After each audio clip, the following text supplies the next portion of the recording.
Bismillahirrahmanirrahim. Alhamdulillah.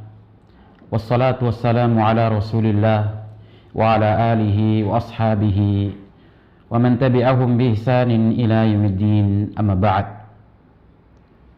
Ikhwani fi din, a'azakumullah. Disebutkan di dalam sebuah kisah yang diriwayatkan Imam Bukhari dan Imam Muslim tentang kisah Umar ibn al-Khattab radhiyallahu ta'ala an, ketika beliau ingin menguji seorang pengembala. Sahabat Umar radhiyallahu ta'ala anhu pernah berkata kepada seorang pengembala, "Bi'ni syatan, juallah kambingmu kepadaku." Faqal, namun sang budak itu berkata, "Inni mamluk, sesungguhnya aku hanyalah seorang budak."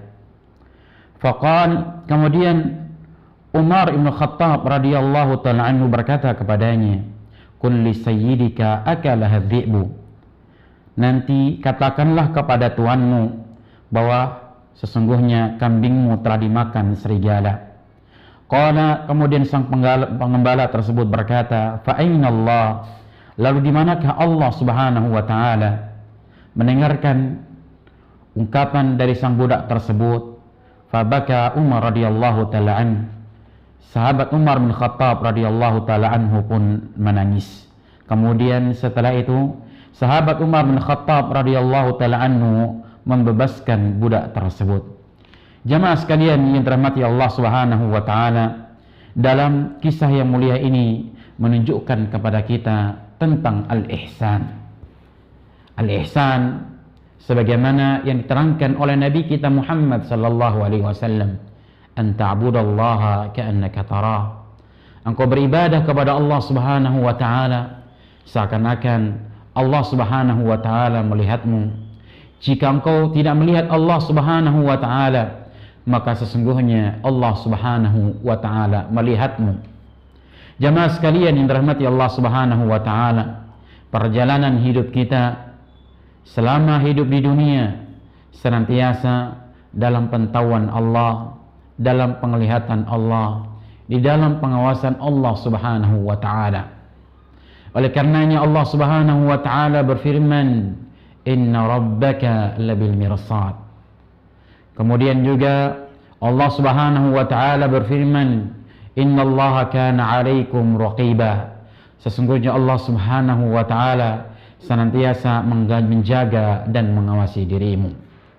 Oleh karenanya jamaah sekalian yang dirahmati Allah Subhanahu wa taala, hendaknya kita menjadi seorang muslim yang benar-benar merasa diawasi oleh Allah Subhanahu wa taala, merasa diperhatikan oleh Allah Subhanahu wa taala, agar kita senantiasa istiqomah di jalan Allah Subhanahu wa taala, istiqomah di dalam menjalankan apa yang Allah Subhanahu wa taala perintahkan kepada kita. Dan perlu Anda ketahui bersama bahwasannya al-ihsan merupakan tingkatan yang paling tinggi di dalam agama kita, tingkatan yang paling tinggi di dalam dinul Islam, yang mana tingkat yang pertama adalah al-Islam, tingkatan yang kedua adalah al-iman, dan yang ketiga adalah al-ihsan.